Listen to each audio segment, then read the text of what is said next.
تو عرض کیا جی ہے، جو آپ کہیں آپ کو پیش کر دوں. آپ کو کیا چاہیے آپ بتائیے، پانی چاہیے یا دودھ چاہیے؟ تو حضرت ابراہیم نے کہا کہ پانی پلا دو. اس نے اپنا ڈنڈا اٹھایا اور قریبی چٹان کے پاس گیا، وہاں رک کر کچھ بولا، چٹان پر اس نے اپنا عصا مارا تو چٹان سے پانی کا چشمہ جاری ہو گیا. حضرت ابراہیم کو اس نے پانی بھر کے پانی پلا دیا. اچھا، حضرت ابراہیم نے بھی اپنا تعارف نہیں کرایا تھا کہ آپ کون ہیں. آپ نے پانی پیا اور حیرت سے غلام کو دیکھنے لگے. تو اس نے غلام نے دیکھا کہ بڑے حیران ہو رہے تھے. آپ کو حیرانی کیوں ہو رہی ہے؟ تو کہا حیرانی نہیں ہوگی، تم نے جا کے لکڑی ماری، ڈنڈے ماری اور پتھر سے پانی نکل آیا. تو میں آپ کو راز بتاؤں؟ تو کہا بتاؤ. کہ مجھے پتا چلا ہے کہ اللہ کے ایک نبی ہیں اور اللہ پاک نے انہیں اپنا خلیل بنایا ہے، اور میں خلیل اللہ کے وسیلے سے جو بھی مانگتا ہوں اللہ مجھے عطا فرما دیتا ہے. میں ابھی اس چٹان پر گیا تھا، میں نے اسی خلیل اللہ کا نام لیا تو پانی کا چشمہ آ گیا. حضرت ابراہیم نے کہا کہ میں ہی وہ خلیل اللہ جسے اللہ پاک نے خلیل بنایا. اللہ اکبر. یہ سن کر تو غلام کی خوشی کی انتہا نہیں رہی کہ میں تو روز جس کے وسیلے سے کام کر رہا ہوں وہ آج میرے سامنے آ گئے. وہ کہتے نا، وہ آئے ہمارے گھر خدا کی قدرت ہے، کبھی ہم ان کو کبھی اپنے گھر کو دیکھتے ہیں. دل ہی دل میں اپنی قسمت پر فخر کر رہا تھا. کہتے واقعی سچ بتا آپ ہی خلیل اللہ. حضرت ابراہیم فرماتے ہیں ہاں میں ہی خلیل اللہ ہوں. اللہ اکبر. یہ سننا تھا کہ وہ غلام بے ہوش ہو کر گرا، یعنی خوشی کے مارے اسے کنٹرول نہیں ہوا اور اس کی روح قبض ہو گئی. روایت میں آتا ہے اس وقت آسمان سے ایک نور اترا اور اس نور نے خوش نصیب غلام کی لاش کو ڈھانپ لیا. جب وہ نور چھٹا تو پتہ نہیں چلا وہ لاش کہاں گئی. نور سے اٹھا لیا گیا یا زمین میں دفن کر دیا. یہ ایک واقعہ آپ کے ساتھ ہوا. اور آگے بڑھے، ایک پہاڑ پر پہنچے، وہاں ایک گھر تھا، اس کے 2 دروازے تھے. آپ علیہ السلام اندر داخل ہوئے. اندر ایک تخت تھا، اس کے اوپر کسی کی لاش رکھی ہوئی اور اس کے اوپر 70 خوبصورت حلے، خوبصورت لباس ڈالے ہوئے تھے اور سر کے پاس ایک تختی رکھی ہوئی لاش، اس کے اوپر 70 قسم کے ڈریسز اور ایک تختی تھی. حضرت ابراہیم علیہ السلام نے جب اس تختی کو پڑھا تو اس پر پتہ کیا لکھا تھا؟ میں شداد بن عاد ہوں، میں 1000 سال زندہ رہا، میں نے 1000 لشکروں کو شکست دی، میں نے ہی شہر ارم بنایا، مگر افسوس جب میری موت کا وقت قریب آیا تو میری ساری تدبیریں رد ہو گئی. میں نے دنیا بھر سے ڈاکٹروں کو جمع کیا، کوئی بھی میری موت کو ٹال نہ سکا. بس جس نے بھی مجھے دیکھا اب اسے دنیا کے دھوکے میں نہیں آنا چاہیے. اے لوگو، خود پر دنیا کے دروازے تنگ رکھو. تم اتنی بادشاہت کے مالک نہیں ہو جیسی بادشاہت کا مالک میں. تم اتنا عرصہ زندہ نہیں رہے، نہ رہو گے جتنا عرصہ میں زندہ رہا. تم اتنا جمع نہیں کر سکو گے جتنا میں نے جمع کیا. ہاں ہاں سن لو، دنیا دھوکے باز ہے، قاتل ہے، اپنے طلبگار کے ساتھ کھیل کھیلتی رہتی ہے. یہ عجوبہ دیکھ کر حضرت ابراہیم علیہ السلام واپس تشریف. شاعر کہتے ہیں نا، بے وفا دنیا پہ مکر اعتبار، تو اچانک موت کا ہوگا شکار.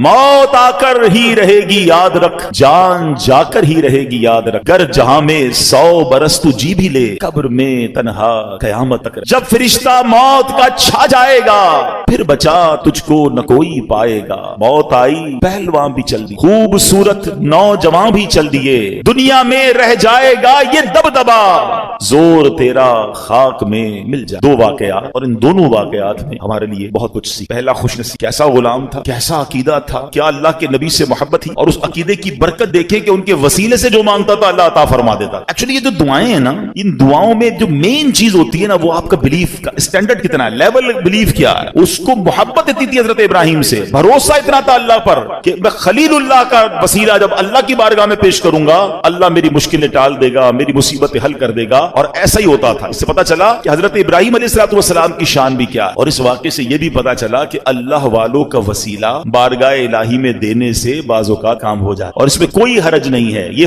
تابعی بزرگ واقعہ بیان کر رہے ہیں، اس سے یہ سیکھنے کو مل رہا ہے کہ اللہ والوں کا وسیلہ پیش کر کے اللہ کی بارگاہ میں دعا مانگیں تو دعائیں قبول ہوتی ہیں. بہرحال دوسرا واقعہ جو تھا وہ بڑا ہی عبرت انگیز ہے، ہمارے لائف سٹائل کے حوالے سے وہ بڑا ریلیونٹ ہے. شداد کون تھا؟ بڑے روب و دبدبے والا بادشاہ تھا. یہ غیر مسلم تھا اور اس کے بارے میں اس نے کیا کیا تھا کہ اس نے جنت کا ذکر سن رکھا تھا. غیر مسلم مگر اسے سن رکھا تھا کہ مرنے کے بعد مسلمانوں کے پاس ایک کانسیپٹ ہے کہ جنت میں ان کو ڈالا جائے گا. تو اس نے کہا میں مرنے کا انتظار کیوں کروں اور مسلمان کیوں ہوں، میں خود ہی جنت بنا لیتا ہوں. شداد کی جنت دنیا میں مشہور تھی. اس نے کیا کیا، ایک عظیم شہر بنایا. ہم کیا امیجن کرتے ہیں حدیثوں میں نا کہ سونے کی اینٹیں ہوں گی، اس نے لٹرلی سونے کی اینٹوں سے محل بنائے، زبرجد اور یاقوت کے ستون کھڑے کیے، سنگریزوں کی جگہ خوبصورت موتی بچھا دیے، ہر محل کے گرد جواہرات بچھا بچھا کر اوپر نہریں جاری کی, طرح طرح کے درخت اگائے, غرض ایسا عظیم شہر بنایا نہ دنیا میں اس سے پہلے کوئی ایسی سٹی کریٹ ہوئی نہ اس کے بعد کبھی ہوئی. اور جب شہر مکمل ہو گیا نا, یعنی یہ شداد کا واقعہ کوئی افسانہ نہیں ہے, قرآن میں اس کا ذکر موجود ہے. اللہ قرآن میں فرماتا ہے فصب علیہم ربک صوت عذاب ان ربک لبالمرصاد, تو ان پر تمہارے رب نے عذاب کا کوڑا برسایا, بے شک تمہارا رب یقیناً دیکھ رہا ہے. اللہ اکبر, اتنی دولت, اتنا مال, مگر ہوا کیا کہ شداد اس شہر میں قدم بھی نہیں رکھا. جب وہ کریٹ ہو گیا, جب اس کی اوپننگ سیریمنی کا وقت آیا, شداد کو بلایا گیا کہ جناب اب آپ نے اس شہر میں داخل ہونا ہے جو آپ نے جنت دنیا میں بنائی ہے, مگر اس سے پہلے اسے موت نے آ, جہاں میں ہے عبرت کے ہر سو نمون, مگر تجھ کو اندھا کیا رنگ و بونے. کبھی غور سے بھی یہ دیکھا ہے تو نے, جو آباد تھے وہ محل اب ہے سونے, جگہ جی لگانے کی دنیا نہیں, یہ عبرت کی جا ہے تماشا نہیں. ایسے کئی واقعات آپ نے بھی دیکھے ہوں گے, اپنی لائف میں دیکھے ہوں گے. بڑی تیاری کرتا ہے انسان, بڑی پلاننگ کرتا ہے, ابھی یہاں پہنچنا ہے, ابھی یہ گھر کمپلیٹ کروں گا, ابھی یہ بلڈنگ بنا لوں گا, ابھی بزنس سیٹل کروں گا, ابھی فلاں ملک پہنچ جاؤں گا, اور اچانک اس کی زندگی کا وقت پورا. آپ کو پتا ہے شب برات جو رات ہے, وہ رات کون سی رات ہے؟ اس رات فیصلے ہونے ہیں, اس رات یہ لکھا جانا ہے. جی ہاں, روایتوں میں مضمون ملتا ہے یہ وہ رات ہے کہ جس رات یہ ڈیسیشن لیا جائے گا کہ اگلے سال کس نے مرنا. یہ وہ رات ہے جس رات فیہا یفرق کل امر حکیم, قرآن کہتا ہے اس رات میں ہر حکمت والا کام بانٹ دیا جاتا ہے. نصف شعبان کی جب رات آتی ہے نا, حضرت عطا بن یسار فرماتے ہیں کہ 15th نائٹ آف شعبان جب رات آتی ہے تو حضرت ملک الموت کو ایک چھوٹی کتاب, ایک صحیفہ دیا جاتا ہے, حکم دیا جاتا ہے اس میں جن کے نام لکھے ہیں ان کی روح اس سال قبض کر لینا. یہ ڈیوٹی دے دی جائے گی اس اگلے سال میں کس نے دنیا سے جانا. وہ آپ فرماتے ہیں آدمی شادی بیاہ میں مصروف ہوتا ہے, گھر کی تعمیر و ترقی میں لگا ہوتا ہے, جبکہ اس کا نام مردوں کی فہرست میں لکھا جا چکا ہو. بے وفا دنیا پہ مت کر اعتبار, تو اچانک موت کا ہوگا شکار, موت آ کر ہی رہے گی یاد رکھ, جان جا کر ہی رہے. ذرا تھوڑا سا امیجن کرو نا, 2023 شب برات میں ہمارے ساتھ کچھ لوگ تھے جو آج نہیں ہیں. مینز ان کا نام اس رات ڈیسائیڈ ہو چکا تھا اور وہ ڈیلیور کر دیا گیا تھا. ہمیں نہیں, ان کو بھی نہیں پتا تھا, ہمیں بھی نہیں لگتا تھا یار یہ تو آس پاس ہی رہتے ہیں یار, یہ کدھر جائے گا. مگر he is not with us right now. کہاں ہے؟ اپنی قبر میں. اگلی شب برات پھر آنی ہے, ہو سکتا ہے پھر مسجد میں اجتماع ہوگا, ہو سکتا ہے میں نہ ہوں, ہو سکتا ہے آپ نہ. کس بات کا غرور ہے یار, کس بات کی پلاننگ ہے؟ اتنے جنازے اٹھنے کے بعد بھی ہمارے اوپر غفلت ہے. میں